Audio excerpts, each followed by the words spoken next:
Okay, who's ready for Chapter 7 of Chocolate Fever? So we're going to go ahead and jump back in. It's titled In the Schoolyard. It was almost 2 hours later now, and the sun was somewhat lower in the sky. Henry looked cautiously out of the garage, saw no one, and started on his way.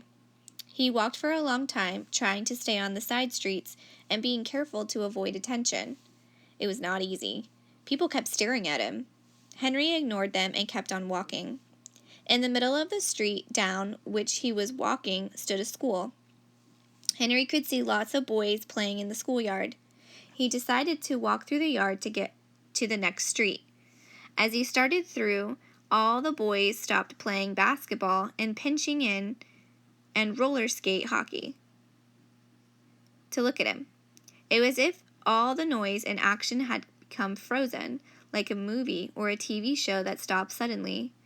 Henry kept going. As he was about halfway through, just about in the middle of the yard, the kids seemed to come to life again. In less time than it takes to tell about it, he was surrounded. Henry looked around. All the boys stared back. They had formed a tight circle around him. Henry didn't like it. One of the tallest boys, who looked a good deal older than Henry, spoke up. "Boy, are you ugly," he said. "Yeah," said another boy in the crowd. "Really ugly." "Ugly," echoed another boy. I'd better be polite, Henry thought. "Excuse me," he said in a quiet voice. "Could I get through, please?" The boys didn't move. The big boy, who seemed to be a leader, spoke again.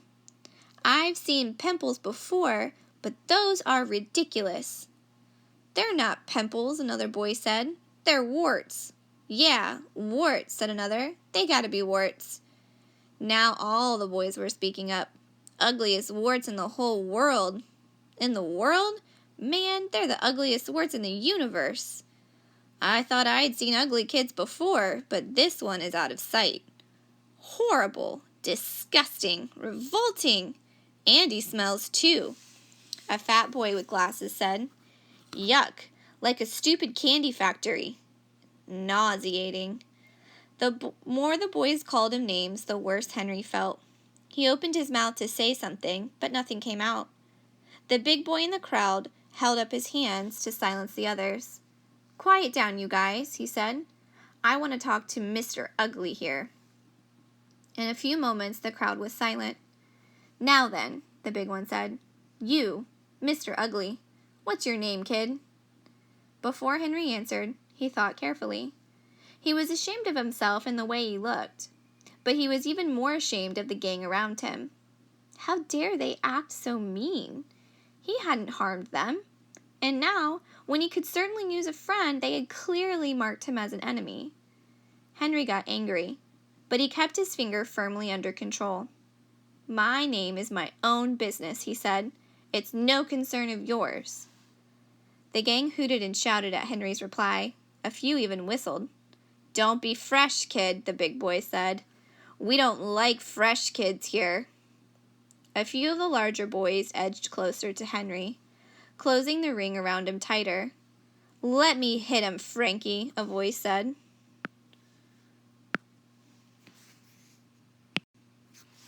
"Let me get him," another boy said.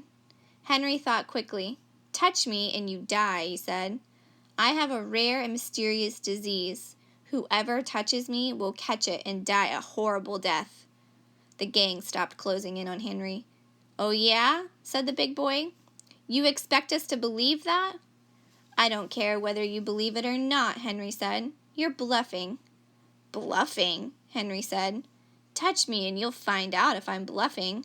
I have chocolate fever, one of the most horrible and catching diseases in the world."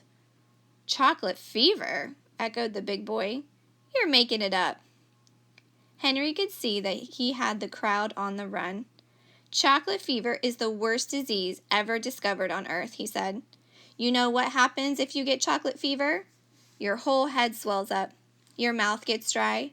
You break out in chocolate spots like me. You begin to look ugly. And then the really bad stuff begins." The boys were listening closely, and the circle around him was beginning to widen as the gang started to back away. "He's making it up, fellas," Big Boy said. "Don't listen to him." But the boys were listening all right and believing every word. Henry began to walk towards the boys. As he did, they made way for him. Slowly a path opened, giving him room to get by. "I don't want you to die," Henry said as he passed through the ring of boys, "so you just better let me be on my way." None of the boys tried to stop him. Even Big Boy, as Henry passed close by, made no move to touch him. Just as Henry neared the outer ring of the boys, he heard one of them exclaim, "Hey, I know who he is. I heard it on the radio when I came home from the school.